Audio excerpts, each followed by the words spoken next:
Bonjour et merci de nous suivre pour ce 7e numéro de Reflet des rendez-vous. La nouvelle saison s'annonce riche. C'est une 50aine de rencontres que nous vous proposerons jusqu'au mois de juin. Mais avant, nous vous invitons à revoir la 4e session d'Étoiles consacrée à Lucas Belvaux.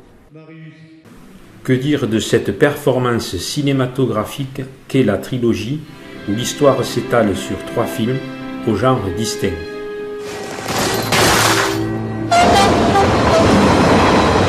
Try number one. Try number one. Mon mari me cache quelque chose. On avait dit 5 jours. T'as pas encore compris que 5 jours pour moi c'est 10 ans. T'as pas encore compris ça? Lucas Belvaux est la 8e personnalité mise à l'honneur par les rendez-vous. Demain j'aurai une nouvelle bagnole. Dans 3 jours je fais sauter l'hôtel de police. On n'a jamais été aussi fort, Jeanne. Ce serait pas une histoire de cul, votre affaire, là? Mais non, il n'y a pas de cul dans cette histoire. Ça va pas, non? Je vais devoir le filer.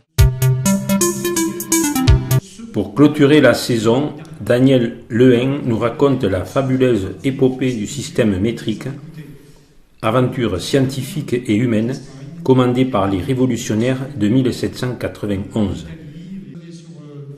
Cette aventure est matérialisée dans notre département par les bornes de la Méridienne situées à Perpignan et à Sals.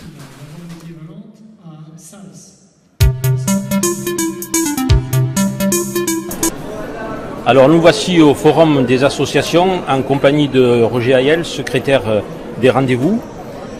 Alors Roger, il y a eu beaucoup de nouveautés cette année et dans la vie culturelle stéphanoise. Et en particulier chez les rendez-vous. En ce qui concerne les rendez-vous, il y a une nouveauté, c'est la création d'une commission à l'intérieur, entre guillemets, qui a pour but de promouvoir les livres qui sont édités dans les PO. C'est une condition. Les gens de la commission lisent ces livres et mettent en lumière ce qu'elles espèrent être les meilleurs. Alors, l'événement majeur de cette rentrée, c'est quand même le festival Sème le Blues, avec là aussi une nouveauté cette année. Avec une nouveauté, le festival qui a lieu à la fin du mois de septembre. Le premier jour, le mercredi, sera une journée gratuite et ça permettra de connaître l'histoire du blues et c'est la suite. C'est Bobby Diringer, qui est une pointure du blues, qui nous expliquera le blues, l'histoire, et ça devrait donner envie à tous de venir les jours suivants voir les prestations des groupes qui sont présentés. Merci Roger et à bientôt. En ce début septembre, Jean-Pierre Lopez nous livre son regard humaniste mais sans concession sur cette importante minorité européenne que sont les Gitans, Manouches et Roms. Oui, alors quelles ont été mes motivations pour aborder cette thématique-là, les Gitans, les Manouches et les Roms? Eh bien, depuis longtemps, je m'intéresse à ce genre de population qui, effectivement, intrigue quelquefois et pose beaucoup de questions. Je me suis rendu compte qu'il y avait énormément de préjugés, en France particulièrement, vis-à-vis de ces populations et qu'il fallait un peu remettre de l'ordre dans la façon dont on les regardait, la façon dont on les abordait, et il fallait donc changer un peu notre attitude.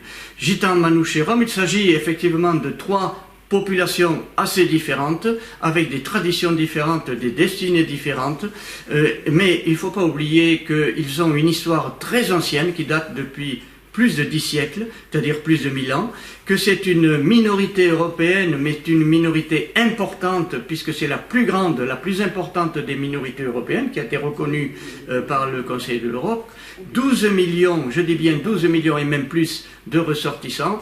Ça valait le coup qu'on fasse le point et qu'on s'intéresse à elle, surtout, je le répète encore, pour mettre un terme, si possible, aux préjugés qui sont cependant tenaces. Sans oublier, bien entendu, le génocide du nazisme, et il fallait donc en parler, mais ne pas en faire l'élément principal, puisque les gens sont demandeurs d'un ensemble d'informations sur cette thématique. À la fin de mon exposé, bien entendu, il y aura des questions auxquelles je me ferai un plaisir de répondre pour éclaircir tel ou tel sujet. Merci. L'événement majeur en ce mois de septembre, le festival Sème le Blues. avec comme nouveauté cette année une soirée supplémentaire mais gratuite où Bobby Dirninger va nous raconter l'histoire du blues.